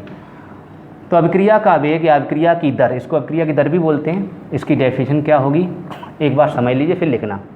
क्या है, समय के साथ या किसी निश्चित समय में, ठीक है, समय के साथ अभिकारकों या उत्पादों की सांद्रता में परिवर्तन को या परिवर्तन की दर को बोल दो, या परिवर्तन की दर को अभिक्रिया का वेग कहते हैं। समझ में आ गया? लिख लीजिए, समय के साथ साथ, डबल लिख लीजिए, समय के साथ साथ, समय के साथ साथ लिख लो और अच्छा रहेगा, समय के साथ साथ किसी अभिक्रिया की दर, समय के साथ साथ किसी अभिक्रिया की दर या वेग, अभिक्रिया की दर या अभिक्रिया का वेग अभिकारकों या उत्पादों की सांद्रता में परिवर्तन, अभिकारकों या उत्पादों की सांद्रता में परिवर्तन की दर के बराबर होता है, की दर के बराबर होता है। मैंने इधर से बोल दिया, इधर से डेफिनेशन बोलेंगे, अगर इधर से इधर चल रहे हैं तो बराबर होता है, और अगर मैं इधर पहले बोल दूं फिर इधर कह दूं तो को कहते हैं, ऐसे होता है। ठीक है, अगर ये कठिन लग रही तो ऐसी भी परिभाषा लिख सकते हो, क्या, समय के साथ अभिकारकों या उत्पादों की सांद्रता में परिवर्तन की दर को अभिक्रिया का वेग कहते हैं। ये भी ठीक है, कोई दिक्कत नहीं। चलिए लिख लिया, हाँ लिख लीजिए। इसे एक और लिख लीजिए, इसे dx अपॉन dt, बहुत से स्टूडेंट dx अपॉन dt से करते हैं। चाल बराबर दूरी बटे समय, दूरी x भी लिख सकते हैं, लेकिन यहाँ दूरी नहीं, विस्थापन है, याद रखना, दूरी नहीं है। तो चाल मतलब इसे dx अपॉन dt से व्यक्त करते हैं। ठीक है, किससे करते हैं? dx अपॉन dt, या इससे ही व्यक्त कर सकते हैं। कैसे? d अभिकारक है, अगर अभिकारक है तो dr लिख सकते हैं, अपॉन dt लिख सकते हैं। हाँ सॉरी, एक चीज़ है, डेल्टा भी लिख सकते हैं बेटा, ऐसे भी लिख सकते हैं, डेल्टा x अपॉन dt, अभी बताएंगे, इनके बारे में बताएंगे। हाँ डी भी, ये ताक्षणिक वेग हो गया, आप जैसे चाहो वैसे लिख सकते हो, कोई दिक्कत नहीं, बता देंगे अभी। डेल्टा x भी लिख सकते हो, और डेल्टा आर अपॉन, ये देखिए delta R upon delta T भी लिख सकते हो, या आप delta P upon delta T भी लिख सकते हो, है ना। इसलिए परेशान होने की ज़रूरत नहीं है, इन तीनों में से कुछ भी लिख सकते हो। मतलब इसको x मान सकते हैं, मैंने बताया था ना x, तो लिखते जाइए।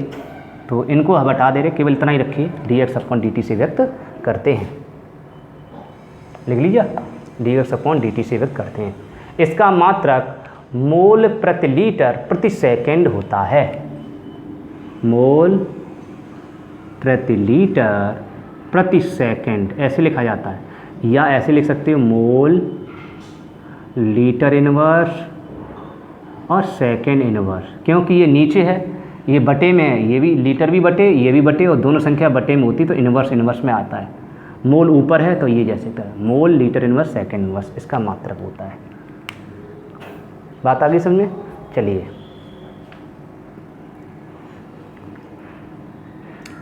अब सूत्र लिख लो, अब फॉर्मूला लिखो, अभिक्रिया का वेग बराबर, ये फॉर्मूला लिख लो ऊपर वाला, ये मत लिखना, ये तो हमने अलग अलग बना दिए। ठीक है, ये वाला लिख लिए, अभिक्रिया का वेग या अभिक्रिया की दर, दोनों लिख लो, अभिक्रिया का वेग या अभिक्रिया की दर बराबर अभिकारकों या उत्पादों की सांद्रता में परिवर्तन बटे परिवर्तन में लगा समय, बटे परिवर्तन में लगा समय। इसको समय अंतराल भी बोल सकते हो, समयांतराल बटे परिवर्तन में लगा समय। ये आपको, और बॉक्स में बंद करा करो, सूत्रों को बॉक्स में लिखते हैं।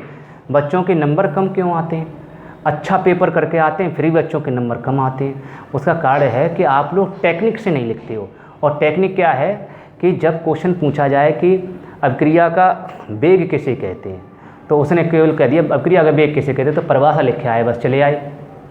अरे यार, आप उसका सूत्र भी लिखो, उसने प्रश्न में नहीं पूछा सूत्र लिखो, लेकिन फिर भी आपको सूत्र जरूर लिखना चाहिए, क्योंकि सूत्र हम लोग क्या करते हैं, कॉपी चेक करते हैं तो केवल सूत्र देखते हैं कि सूत्र आप उस बच्चे ने अगर सही लिखा तो उसकी डेफिनेशन भी सही लिखी होगी। हम डेफिनेशन नहीं पढ़ते, इतना हमें समय नहीं मिलता।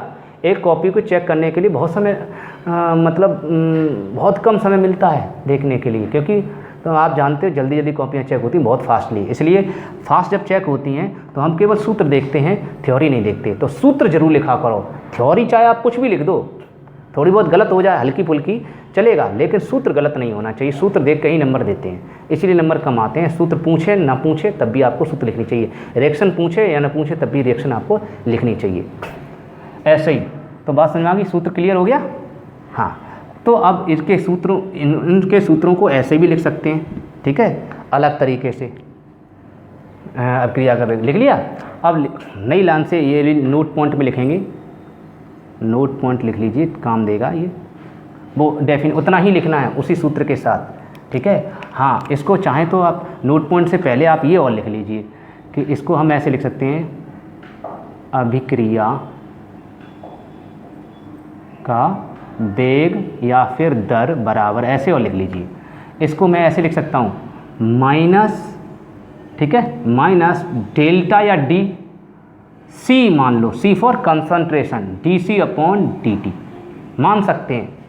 सी को कंसंट्रेशन कहते हैं, हिंदी में कहते हैं सांद्रता, मतलब ये बड़ा कोष्ठक। अंदर क्या लिखा, आर है कि पी है, आर है कि पी है, उससे कोई मतलब नहीं, ये हम ऐसे लिख सकते हैं। इस सी को अगर आप सी ना लिखें तो आप बड़ा कोष्ठक लगा दो ऐसे, लेकिन ये अजीब लगता, डेल्टा बड़ा कोष्ठक बटे डेल्टा टी, बोलने में भी अजीब लग रहा है। हाँ, इसलिए ऐसे ना लिख के ऐसे लिख दिया करो, अच्छा रहता। Delta minus delta C upon delta T. Minus का प्रतीक क्या है कि अभिकारक का वेग है ये, और प्लस और लगा दें तो नीचे प्लस लगा दिया तो उत्पादों का भी वेग हो गया, इसलिए minus plus delta C upon delta T से व्यक्त कर सकते हैं, ठीक है। और इसको मैंने अभी बताया, आप चाहो तो इसको minus plus D C upon D T भी लिख सकते हो। ये औसत वेग कहलाएगा, ये ताक्षणिक वेग कहलाएगा, इतना फर्क रहेगा, ठीक है। बात समझ में आ गई, ये औसत वेग कहलाएगा, ये ताक्षणिक वेग, और कोई अंतर नहीं है। ताक्षणिक माने तात्कालिक वेग, तो आप लिख लीजिए ये और लिख लीजिए बस, फिर नोट पॉइंट डालिए, नोट पॉइंट में ये लिखा देंगे, डाल लो यहाँ तक। इसको बॉक्स में बंद कर लेना, ये भी फॉर्मूला है, यहाँ भी ये भी लिख के आना, ठीक है। पूछे आपकी परिभाषा तो आपको ये सूत्र भी और ये सूत्र दोनों लिख के आना, बढ़िया रहेगा। और नहीं तो वो लिखाओ, ये ना लिखो तब भी चलेगा, इन दोनों में एक सूत्र लिख लो का चलेगा, लेकिन सूत्र लिखना ज़रूरी है। अब नोट पॉइंट डाल लीजिए फटाफट, नोट पॉइंट, नोट पॉइंट डालें, लिख लीजिए अभिकारकों का वेग, किसका, अभिकारकों का वेग बराबर क्या होता है, अभिकारकों का वेग माइनस R2 माइनस R1, ठीक है, R2 माइनस R1। मैंने अभी बताया R2 माइनस R1 ना माना करो, फिर दिक्कत हो जाती है R2 R1 ढूंढने में। RT मान लो, क्या मान लो, RT माइनस R0 बढ़िया रहता है, क्योंकि R0 ही घटता हमेशा। 8 में से 6, 6 में से 10, 4 में से 10, 2 में से 10, 0 में से 10, है ना, घटेगा 10 ही, तो ये R0 कहलाएगा, ये R0 होता हमेशा। अभी पहले शुरुआत में मैंने R0 माना था, फिर R1 R2 इस तरह से माने थे, ये मान बटे टी माइनस 0, क्योंकि इधर तो 0 रहता समय, यहाँ समय कितना है 0, तो ये तो टी माइनस 0 ही रहेगा। जब टी माइनस 0 रहेगा तो आप परेशान ना हो, आप क्या करें, डेल्टा टी लिख लो, क्या लिख लो, डेल्टा टी, सही है बेटा। वैसे T2 माइनस T1 होता है, T2 माइनस T1 क्या होगा, मतलब TT, ऐसे मतलब TT माइनस T0। अब समझ में आ रहा है, यहाँ टाइम होगा TT माइनस T0, यहाँ 0 वाला समय लिखा जाएगा, अर्थात 0 घटेगा नहीं, तो वो तो हमेशा 0 रहता है, हमेशा ही 0 रहेगा, तो इसलिए इसमें घटेगा, इसलिए आप T लिख दीजिए, क्या लिख दीजिए, केवल T चलेगा, सही है। और फिर भी आप चाहो तो कैसे भी मान लो, कोई मुझे आपत्ति वाली बात, डेल्टा टी मान लो, सबसे अच्छा रहेगा, सही है। तो आप ये फॉर्मूला लिख दो, आप इसको ऐसे लिख लीजिए, या minus delta R upon delta T, ये और अच्छा रहेगा। ये नोट में लिख, नोट पॉइंट क्या होते हैं, नोट पॉइंट समझाने के लिए होती है, ये आपको परीक्षा में नहीं लिखने, ये नोट पॉइंट आपको परीक्षा में नहीं लिखना होता, ये ध्यान रख लें। ये नोट पॉइंट जानकारी के लिए, इससे न्यूमेरिकल जल्दी हो जाते हैं, फास्ट हो जाते हैं, इसके लिए जरूर टेक्निक होती है। नोट पॉइंट सभी लोगों की जुगाड़ होती है, सब टीचर अलग अलग जुगाड़ से पढ़ाते हैं, उनकी जुगाड़ होती है, जुगाड़ है, ठीक है। Minus delta R upon delta T, clear हुआ। हम आपको अभिकारकों का वेग, लेकिन ये कौन सा वेग है बेटा, औसत वेग, कौन सा वेग है, औसत वेग, डेल्टा लगाया। अब ताक्षणिक वेग लगा दें तो D R upon D T हो जाएगा, कोई आपत्ति। तात्कालिक वेग और ताक्षणिक वेग में कोई ज़्यादा डिफरेंस नहीं है, ठीक है, मैं समझा दूंगा, लेकिन उनको लिखना नहीं है। तात्कालिक और ताक्षणिक वेग किसे कहते हैं, अभिकारकों का इस समय लिख लेना, अभिकारकों का ये क्या है, औसत वेग है। औसत वेग क्या इंग्लिश में कहते हैं एवरेज वेलोसिटी, डेल्टा से व्यक्त करते हैं। क्लियर होगा। ऐसे ही उत्पादों का निकालें तो उत्पादों ले लो, उत्पादों का औसत वेग क्या होगा आपका, माइनस प्लस आएगा। उत्पादों का इधर वाला होता है, यहाँ तो प्लस है, ठीक है। क्या होगा P2 माइनस P1, लेकिन यहाँ बताया P2 माइनस P1 ना करें, PT ऐसे लिखा करो, PT माइनस P0 अच्छा रहता है, बटे नीचे क्या रहेगा डेल्टा T, क्योंकि T2 माइनस इधर जीरो रहेगा हमेशा, ऊपर वाला जीरो रहता समय, तो इसलिए इधर हमेशा डेल्टा T मानेंगे, ठीक है, बढ़िया रहेगा। ये सांद्रता में परिवर्तन, इसको हम लिख रहे हैं तो इस तरह से हम लिख सकते हैं delta P upon delta T। सभी लोग जानते हैं। अरे यार आप लोग डेल्टा x जब लिखते हो तो आप x2 माइनस x1 लिखते हो फिजिक्स में, वैसे ही लिख सकते हैं। डेल्टा x की जगह x2 माइनस x1 तो x2 minus x1 delta x नहीं लिख सकते, तो x2 माइनस x1 है, P2 माइनस P1 है, तो आपका डेल्टा P लिख सकते हो ना। हाँ तो याद रखेंगे, तो आपका ये फॉर्मूले हो गए। अभिकारकों का वेग minus delta R upon delta T, उत्पादों का औसत वेग plus delta P upon delta T. बात समझ में आ गया। और इसको हम चाहे R2 माइनस R1 मान लें, चाहे R3 माइनस R2 मान लें, आप कुछ भी मान लो, ये आपको समय के अकॉर्डिंग बदलना पड़ेगा, ये ध्यान रखना। इसलिए ये सूत्र याद रखो, वो वाला सूत्र ना याद रखो। हाँ ये वाला सूत्र याद रखो या ये वाला, दोनों सूत्र।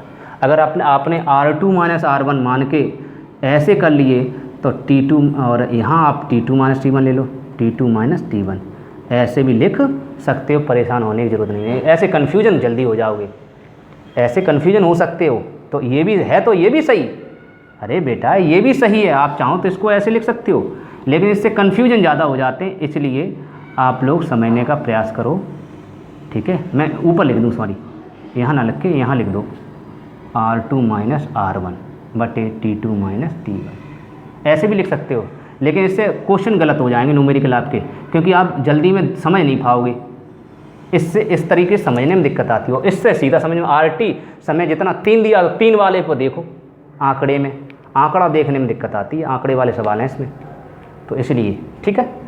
अच्छा आपको समझ, मुझे लग रहा है कि आपको समझ में आ गया। अब एक नोट पॉइंट और दूसरी नोट पॉइंट लिख लें फटाफट, फिर आपको वीडियो समाप्त करते हैं। दूसरा नोट पॉइंट और डाल लें फटाफट, बहुत ही इंपॉर्टेंट पॉइंट है, लिख लीजिए नोट पॉइंट। दूसरा नोट पॉइंट है आपका दूसरा नोट पॉइंट क्या है, लिख लिए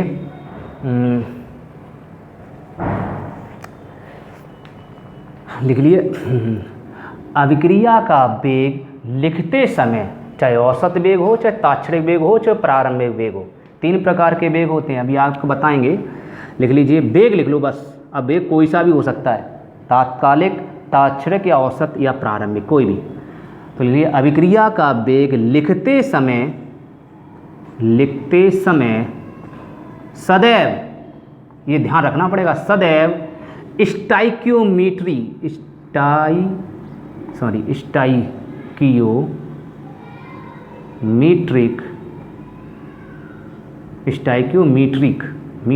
लिख लो या मीट्रिक लिख लो, अच्छा रहेगा, मीट्रिक गुणांक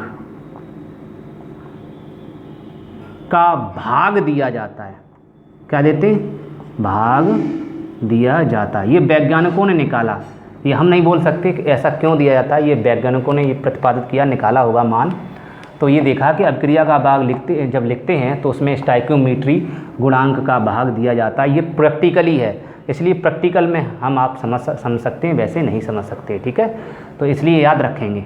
अब यहाँ प्रैक्टिकल हम आपको नहीं कराएंगे, बस इतना ही बहुत है, इतना करा दिया कौन है, वैसे ही चैप्टर बहुत बड़ा हो जाता है। तो स्टाइक्योमीट्री गुणांक का भाग दिया जाता है। अब आप कहेंगे स्टाइक्योमीट्री गुणांक क्या होते हैं। फर्स्ट ईयर क्लास में आपने देखा है स्टाइक्योमीट्री जो गुणांक होते हैं, है ना, जो स्टाइक्योमीट्री गुणांक होते हैं उनको संख्याएं कहते हैं। जैसे समझने के लिए, जैसे मान लीजिए कोई अभिक्रिया लिखी है, जैसे मान लीजिए यही लिखते जाइए, जैसे लिख लीजिए, जैसे मान लीजिए कोई अभिक्रिया लिखी है, मान लीजिए आपकी 2NH3 है ना, 2NH3 arrow reversible sign N2 + 3H2, ये आपकी अभिक्रिया लिखी हुई है और कहता है इसका वेग बताइए। क्या बोलता है, वेग। तो कैसे लिखेंगे, तो इसका वेग क्या होगा, सुनना, जो वेग होगा ये बताइए, ये अभी ये किधर लिखा है, अपन की तरफ, प्रोडक्ट आर की तरफ लिखा है इधर, ये इसका मतलब ये रिएक्टेंट है, अभिकारक है, और ये तीर के पीछे उस साइड में पी फॉर पीछे उधर लिखा है, ठीक है, इसको प्रोडक्ट कहते हैं, तो ये प्रोडक्ट है, सही है। तो ये अभिकारक है, तो अभिकारक हैं तो इसके लिए किसका चिन्ह आएगा, इसके लिए वेग कैसा रहेगा, माइनस में, बोलो सही, माइनस में रहेगा, ठीक है। अब ये NH3 है, यहाँ था R, जब यहाँ R था तो हमने DR active mass of R लिखा। अब यहाँ NH3 है तो आपको एक्टिव मास NH3 लिखेंगे।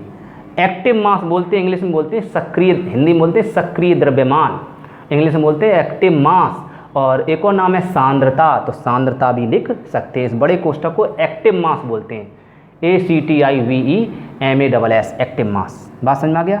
और यहाँ लगाते हैं, इसमें क्या लगाया था, delta R upon delta T, समझ में आ रहा। तो यहाँ भी आप लगा सकते हैं delta NH3 upon delta T, समझ लीजिए। न्यूमेरिकल इतने गजब लगेंगे, आप भी बहुत कहोगे बहुत अच्छे लगेंगे, बस समझते जाइए। तो यहाँ आपने क्या लगा दिया, माइनस लगा दिया, क्या आ गया, माइनस। क्यों आ गया माइनस, क्योंकि अभिकारक की सांद्रता सदैव कम होती है, उत्पादों की सांद्रता बढ़ती है, अभी बताया था, वेग वही रहता है, सांद्रता परिवर्तित होती है। तो स्टाइक्योमेट्री गुणांक, ये वाले स्टाइक्योमेट्री गुणांक होते हैं। तो NH3 के स्टाइक्योमेट्री गुणांक कितने हैं, 2। इसका हमेशा भाग देते हैं, तो भाग देंगे तो 1/2 ऐसे। तो इसका सूत्र ये वाला हो गया। तो ये किसका हो गया, अभिकारक का वेग। क्वेश्चन कहता है अभिकारक का वेग कितना बताइए, तो आप कहेंगे -1/2 delta NH3 upon delta T। अब ये मान अगर ये दिया जाएगा परीक्षा में, ये मान दिया जाएगा, इसका भाग देना, आपका आंसर आ जाएगा। तो अभिकारक का वेग हो गया, समझ में आ गया। अच्छा, अगर कहता उत्पादक का वेग बताइए, इसका वेग बताइए, तो इसका क्या होगा, इसका देखो NH3 है, इसका कैसे निकालेंगे, इसमें देखो P है, P के स्थान पर N2 है, तो आप लिखेंगे delta N2 upon delta T। अब कुछ कह रहे होंगे बच्चे, सर ये क्यों नहीं आया, बेटा वो भी आएगा, वो अलग आएगा, क्योंकि उसका भी वेग होगा, ये भी वेग होगा, इन दोनों के वेग सब बराबर होते हैं वेग। यहाँ वेग लिख दीजिए, तीसरा वेग, सही है बेटा। तो इसका वेग क्या होगा, हाइड्रोजन का वेग क्या होगा, इसका वेग होगा delta H2 upon delta T, सही है बेटा। इसमें अमोनिया का वेग कितना होगा, यहाँ लिख सकते हैं अमोनिया का वेग, यहाँ लिखना चाहें लिख सकते हैं अमोनिया का वेग, लिखना चाहें लिख सकते हैं। NH3 अभिकारक है, NH3 अभिकारक का वेग, सही है ना, NH3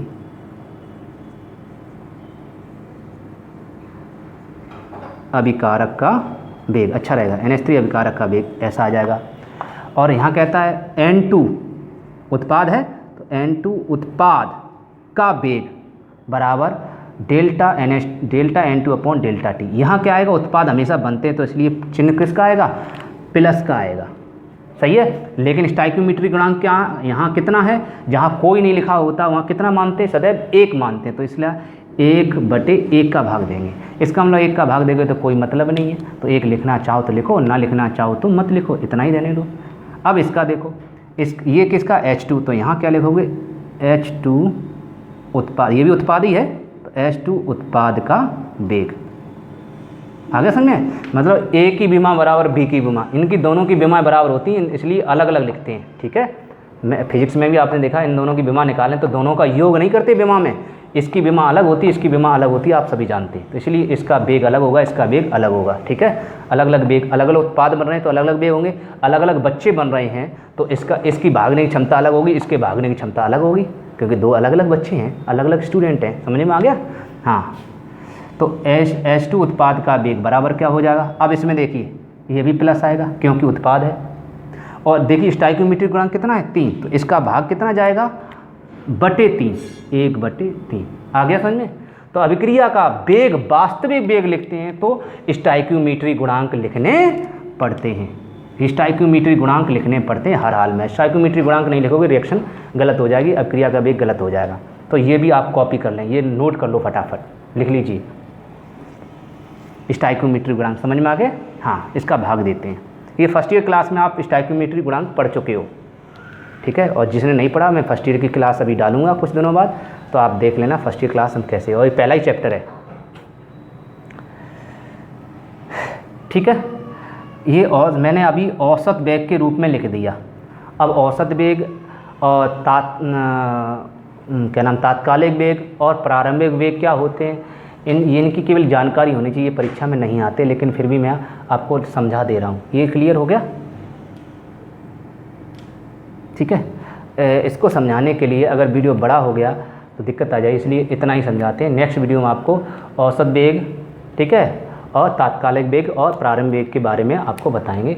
तब तक के लिए नमस्कार। यदि वीडियो अच्छा लगे तो प्लीज़ बड़ी अच्छी तरीके से पढ़ें और मुझे लाइक करें। बेटा लाइक करने से मुझे पता लगता है कि आप लोग पढ़ रहे हैं, लाइक नहीं करते तो मुझे लगता है आप पढ़ ही नहीं रहे, मेहनत मेरी बेकार है। और मैं 3 घंटे का वीडियो 3 घंटे ख़राब करके एक वीडियो बना रहा हूँ और आप लाइक ना करो, मुझे पता ना लगे आप पढ़ रहे नहीं पढ़ो, तो फिर क्यों इतना समय बर्बाद करूँ, समझते हो। तो प्लीज़ थोड़ा ध्यान रखें इस चीज़ का भी। तब तक के लिए नमस्कार, मिलते हैं नेक्स्ट वीडियो में।